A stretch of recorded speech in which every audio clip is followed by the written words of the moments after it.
Yo, what's up kamay? Panibagong vlog na naman tayo ngayon. Kumusta kayong lahat? Ako naman ay okay na okay, so alright.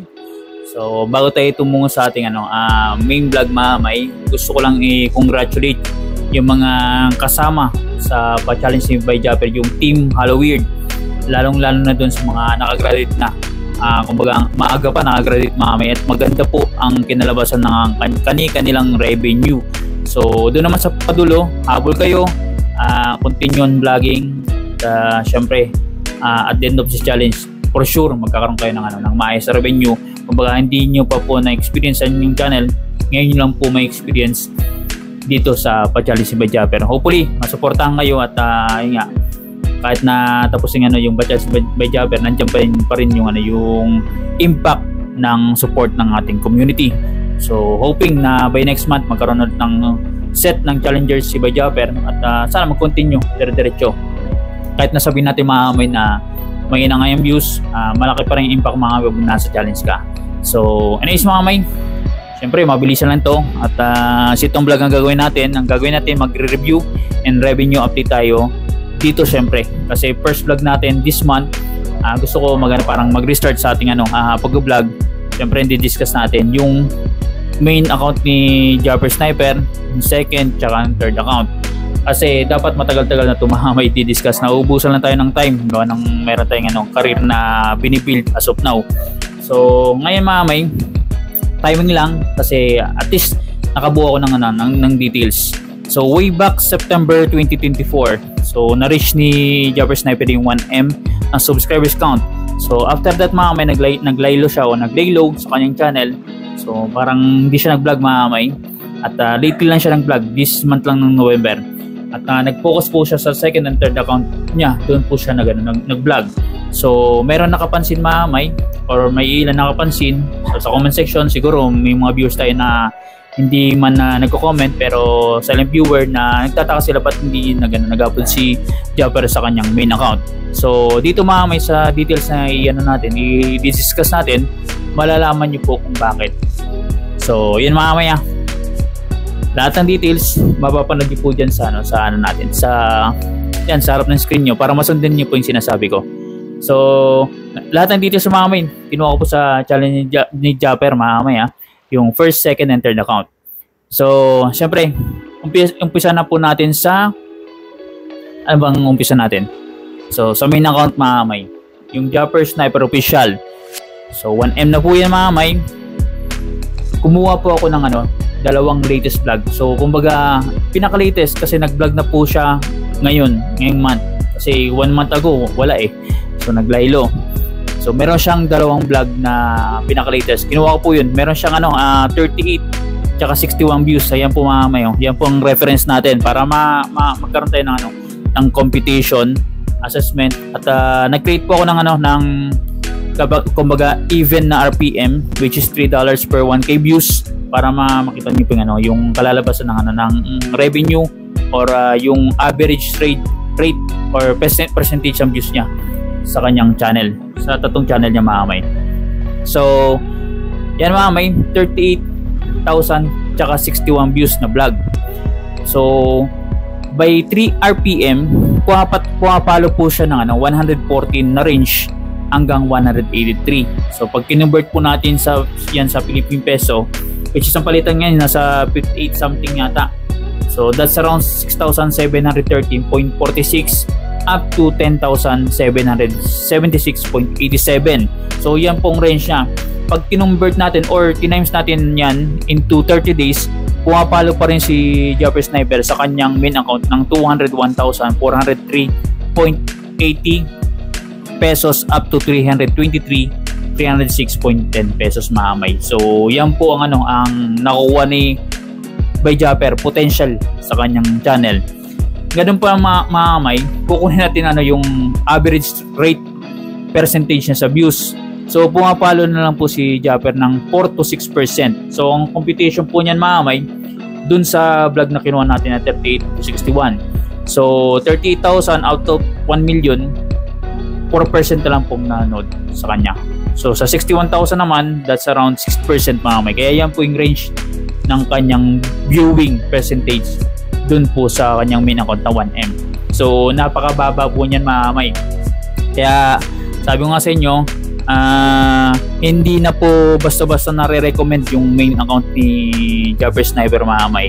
Kaya trinay niya po mag-explore sa kanyang second tsaka third account.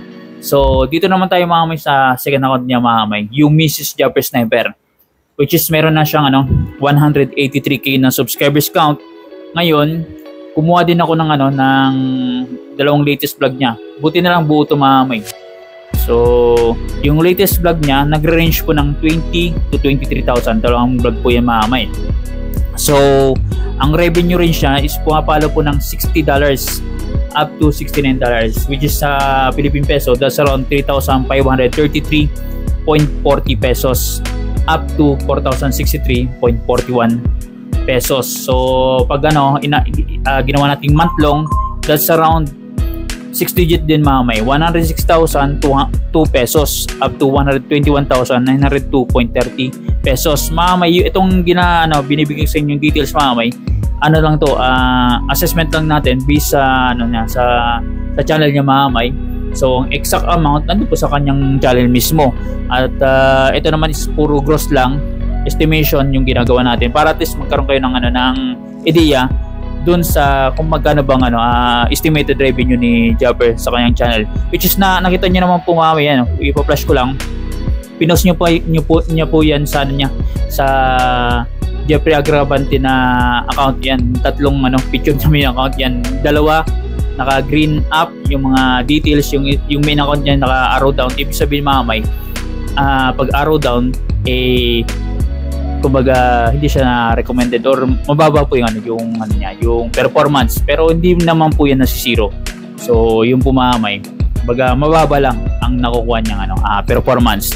So yun mamay, dito sa Mrs. Jabber Sniper, pag kinuha natin yung average rate percentage niya sa views, dun sa 20 and 23,000, pumapalo po siya ng 11% up to 13% mamay. So not bad, kasi ang tingin ko is dapat nasa 15% above para maganda-ganda or mas maganda yung yung recommendation. At the same time mamay, yung nakukuha ng revenue ng isang content creator mamay. So yun po ang para sa akin mamay. So yun, dito na tayo sa pinaka-last account niya, which is dito siya nag-focus mamay, yung Jabber the Sniper. So bulol ako, Jabber the Sniper. Yung huling tingin ko nasa 8,000. Ngayon pumalo na siya ng 21,000k na subscribers. So kumbaga, since dito siya nag-focus, tumakbo yung mga viewers dito sa sa third account, which is kumuha tayo ng dalawang latest vlog niya. Nag-range po ng 32 hanggang 36,000 na views.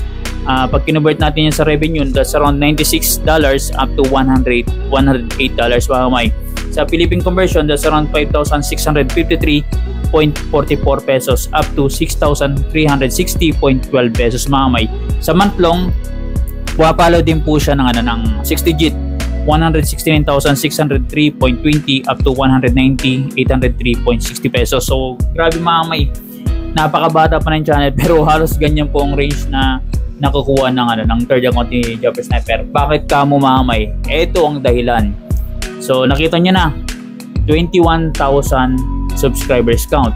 So ibig sabihin mamay, dito siya nag-focus kasi mamay, dun sa views niya na 32 tsaka 36,000, pag kinuha niyo po yung average rate percentage niya by the views, pumapalo po siya mamay ng 152% up to 171%.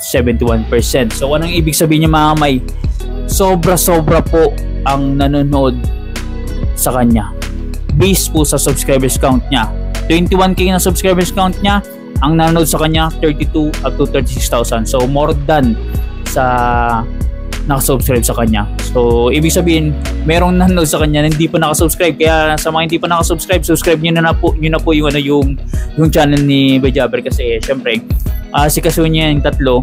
At ito kasing third account niya is the most recommendable na channel as of this time. Kasi tingnan nyo may 150-170%. So yan po ang lumalabas sa mga page nyo, sa YouTube page, sa homepage, sa recommendation, sa next up next, yan pong lumalabas. So malimit po lumabas yung main account, unless otherwise i-browse nyo po yung main account niya. Punta kayo sa search engine, type yung Japper Sniper o yung Mrs. Japper Sniper. Pero right now, ito yung third account niya, talagang boom na boom. Kaya dyan po siya nag-focus at lately lang siya bumalik mga sa kanyang main account para mag-vlog. Kasi syempre, kailangan niya alagaan yan. Kahit nasabihin natin mababa yung performance, pero hindi po yan masisiro. Kasi tingnan nyo, pinakita ko sa yung details mga may, hindi po siya biro.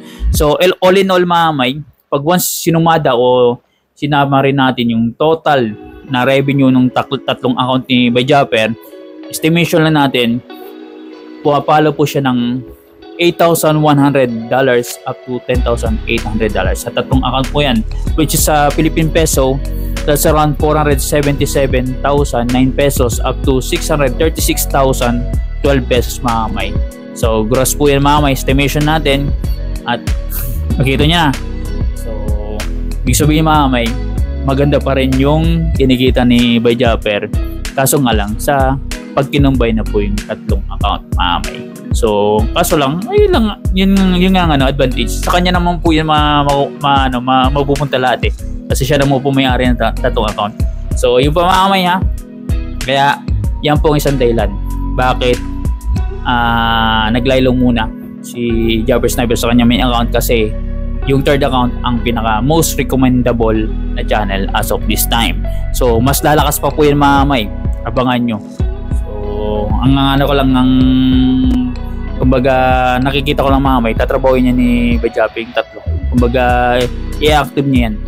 So kahit nasabihin natin may ng views, masasambot yan mga may yung tatlong channel. So hopefully mga may, nga sabi ko lang doon sa mga community natin, o sa community natin, sa viewers natin, internal account mga may, pwede nyo subscribe para at least mas lumago o lumaki pang potential ng kanyang channel. At siguro na nakikita ko mga may na yung tatlong account, so gagawin siguro ni Japper yan ng parang vlog na magkaka-separate. Let's say for example, yung main account niya, travel vlog, second account, family vlog, third account, pang adventure. So let's see soon. So hopefully, hindi ko lang mamay ko lang yun, parang assessment ko lang. Yun, parang yun lang nakikita ko. At yun nga, bago tayo magtapos ng vlog, meron pa pong Facebook page si Japper, kumikita din yung mamay kung yung Sir Japper Sniper, tsaka hindi ko lang yung Japper Agravante pa kung monetize, at yung isa pa, yung Japper Sniper, yung pinaka-una niyang channel, lahat yun mamay monetize channel. At hindi natin alam yung revenue nun, pero mababa doon mamay sa Facebook. So dito lang tayo mag-focus sa YouTube, and hopefully mamay meron kayong nakuhang impormasyon based dun sa channel ni Japper, yung tatlong account. So para mamay, laging paalala ni Bidogs na don't skip ads sa lahat ng content creators na pinapalo nyo or pinapanood nyo mamay, kasi alam nyo na yan po kami kumikita. So panay mamay, see you sa next vlog po natin mga kakamay.